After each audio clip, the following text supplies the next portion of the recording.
thank you so much for talking to us on Foster Chat TV. We know you're really busy at the moment. You've got lots of interviews coming up today and you're preparing for a huge tour. First of all, I wanted to briefly speak about your amazing career that you've been doing over the last few years. So you're a multi-award winning comedian with not just one, but a few hugely successful podcasts, all killer no filler to mention that, because that's done amazingly well. You're a writer of radio sitcoms and for your sketch group. You're a BBC radio presenter. You've hosted shows like Live at the Apollo, and you're on numerous TV shows. I always see you popping up. So have I got news for you? 8 out of 10 Cats does Countdown, QI. And then I saw you pop up on You're Hired, The Apprentice last week. So you're doing so much. It's just amazing. You must be enjoying your career incredibly at the moment. Yeah, I feel very, very lucky. I mean, I spent just under 10 years sort of on the circuit. That's what I came up, doing the weekend comedy clubs, the working men's clubs, things like that. So I didn't ever, and I loved doing that. And I felt so privileged to pay my rent doing comedy. It was like such a special thing. And then I feel incredibly lucky that I've got to do things on TV and radio. And then that gives you more opportunities and just to work with really exciting people as well. I feel very, very #blessed. I bet you do. It's just amazing. And one thing that you also do that not many people know about is you're a foster care, aren't you? You foster for an authority in Wales, for Foster Wales. When did you start fostering? Well, I have been telling everyone 18 months because it's gone so quickly, but I'm just up for our 3-year review. So yeah, I'm doing it for 3 years. My partner and I, local authority fosterers with Meath Morn, which is Anglesey, Ynys Môn, the county, the island at the top of Wales. So yeah, we've been doing that together, and we've been providing respite, so breaks and little stays away, and the odd night out here and a couple of weeks here for a variety of young people. And it's I mean, don't tell comedy, but I think it's my favorite job ever. Oh, it's lovely. What made you want to foster?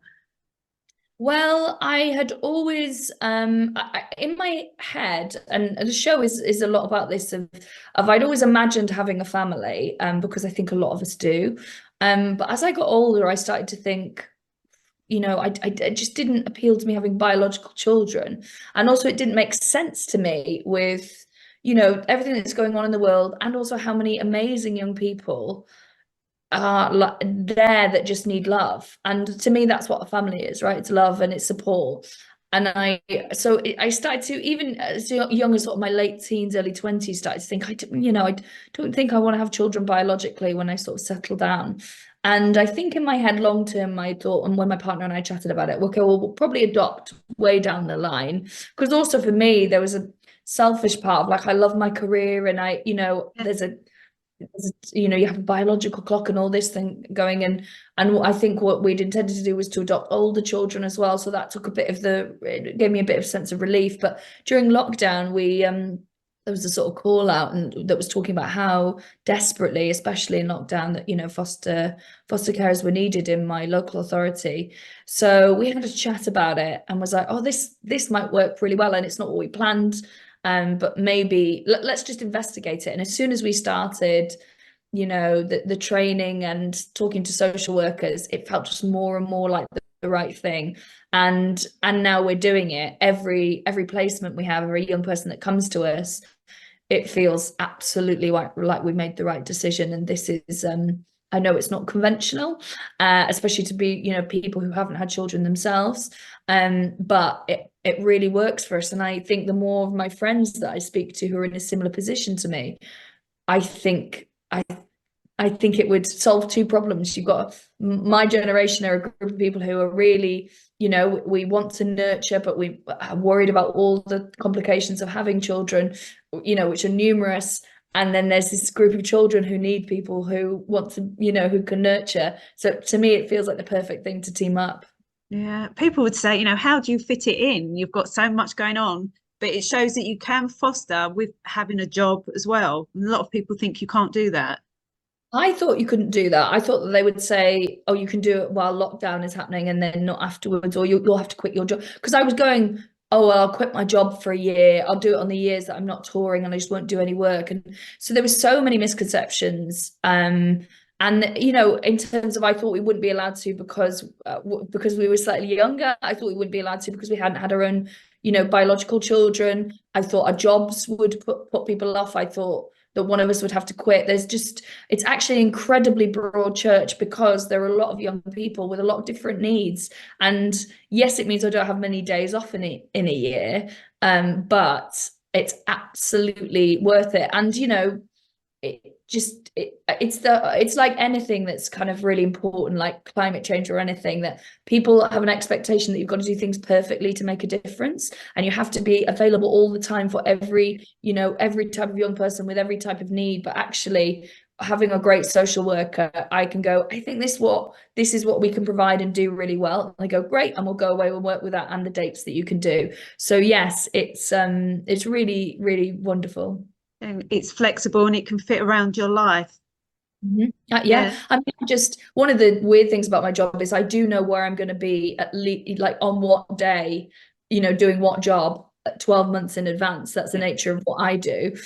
So although it's weird hours and things like that, I can say, yeah, I am going to be free on December the 11th. Windows. Yeah, exactly. So I just send over a list of what we can do, and when we still manage to have lots of young people placed with us. Yeah. So we're really excited to hear that you're going to talk about your role as foster carer as part of your upcoming UK-wide tour of 70 dates. It's a Peacock tour, isn't it?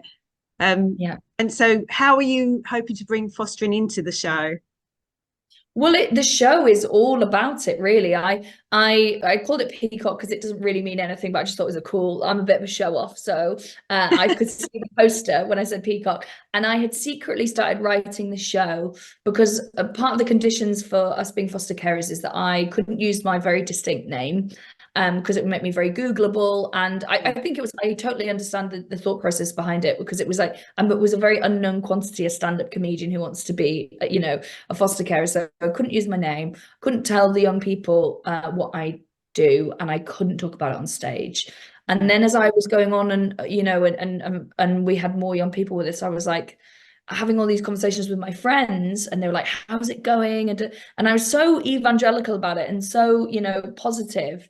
And they would go away going, oh, maybe this is right for me. And I was thinking, well, there's a much quicker way of me doing this rather than, like, you know, recruiting one-to-one. If I was able to talk about it on stage, I can talk to hundreds of people at the same time. So I wrote the show in secret, and I said to the social workers, I showed them, I said, this is the show I want to do, and this is why I think it's important. So the show follows my sort of raison d'etre, I guess, is the introduction, is for why a biological family isn't right for me, and why that's okay as well, because sometimes there's a lot of pressure on women to have children by a certain time, and whether they think it's right for them, you're just told, well, you're going to miss out and you'll regret it. And giving yourself the breathing space to think about what are your motivations is important. So I talk about that, and then I talk about from, you know, that very first thought of being potentially foster care, hearing an advert on the radio, right through till going to panel, being approved. And then I tell one story about a young person who comes to stay with us that shows you why it's right for us. It's obviously all very sort of anonymous.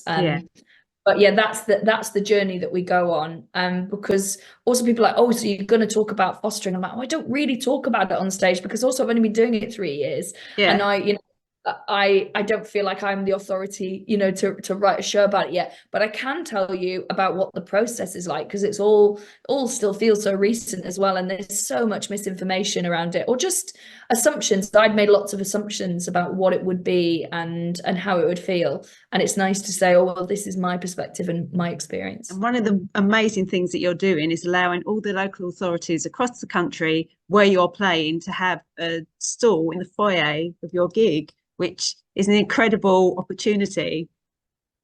And well, we're hopefully, really grateful. Because whenever I've done, you know, you do previews of the show where you're sort of trying to get it ready, and when I've been doing those, I've never had a show where people haven't messaged me afterwards to say, you've made me really think about it, and come up to me afterwards and said, oh, I wish I brought my boyfriend tonight because we've talked about this kind of thing. And so I thought, it would be daft not to make everyone have the feels in the room and go on the journey and then go away and Google it in your own time. Whereas if they can go there and meet, it's, you know, it's so important. A connection with your local authority social workers is so important. It's been transformational as well, having an amazing social worker. And I, you know, we're still in contact and still see the first social worker that we ever spoke to within our local authority. In fact, that she was one of the poor women who got dragged into a boardroom and had to watch me do this show. So Was that yeah, nerve-wracking? Was that nerve-wracking? oh my, worst gig of my life. Worst, it was the toughest gig I've done live at the Apollo, and that was not as scary as doing a stand-up show you've secretly written to 3 social workers. So yes, but I think it's really important, because even if you just go, you ask a load of questions and you go, oh yeah, maybe it's not right for us, or you take a leaflet home and you talk to someone else about it and they're like, oh, I hadn't thought about it like that, can I take that leaflet? And it's all about planting seeds, I think.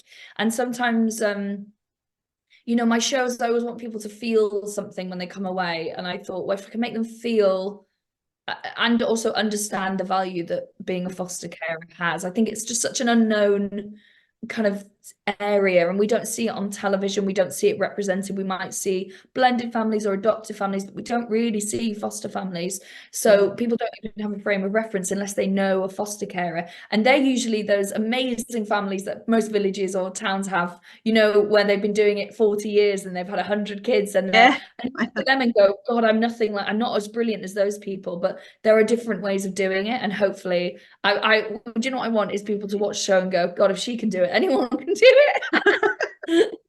Oh, you think comedy is a great way of getting a message across? It's a serious issue, isn't it?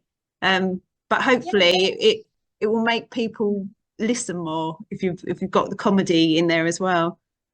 I think so. I think we've all seen kind of like, we have all seen or probably heard some kind of, you know, or seen a piece on, you know, a program about foster caring, but it can feel quite flat and quite two-dimensional. And I always think the amazing thing about comedy is you can talk about difficult subjects, which I have in the past in my shows, or complicated subjects, and comedy is just this amazing magic dust which makes the audience feel like their hand is being held for the whole time, so that you're not either lecturing them, and you're not, you know, it's not information where you can zone out, you know, like, you know, when you see a presentation or something like that, or even a video pop up, but like being there in the room and feeling what we felt. And also just like, I make fun of myself so much and my preconceptions that I think a lot of people will hopefully you know, empathize and feel like they're me whilst I'm the show. So yeah, I think comedy is the perfect vehicle. And also, you know, social workers have, and people don't know this, have a great sense of humor, because you sort of have to. And I was quietly confident. I thought the show was good, and I thought if anyone is going to get why this is worthwhile, it would be social workers, who, you know, the people I had to sign off to, because they get that giving people hard, heavy facts is not always the way to get things across. Oh, well, before we go, I just wanted to ask you, if you could sum up what fostering means to you, how would you do it? It's a difficult one, but I think it means everything to me to be able to, here's how I'm going to answer. A lot of people say to me, I could never do that, because I couldn't do the goodbyes. You know, it would absolutely break my heart. But with what we do in terms of respite, I never think I never feel like it's a goodbye. For a start, we're really lucky in that they want to come back, which is lovely. And also the way I see it, these goodbyes is, you know, like when you're in school, and I think everyone has, or hopefully everyone has, some grown up who had their back, where a teacher who said, you're really good at this, or, you know, or a friend's mum who's like, you're really artistic, you know, you could do this, or your manners are so lovely, who just said something, and how it makes you grow as a young person. And it could have been, you could have spent 5 minutes with them, you could have spent, you know, 10 years with them, and it's about making an impact. And to think that we could potentially be somewhere in someone's memory bank because we said something nice or did something for them or supported them, that's the real honor. And I think that that's always what I find comfort in, is like, maybe we've just been part of building this brilliant young person up to, you know, follow exactly the path that they want to do, and that's all the reward, I think. oh, that's just incredible. Well, thank you so much, Kiri. Can't wait to see you on your tour. I'll be in the foyer in Hertfordshire, so We come and say Great. hello. Oh, thank you Oh, so much. really can't wait. Thanks so much. Oh, good luck with the tour, and we'll see you soon. See you soon. Thank Bye. you. Bye.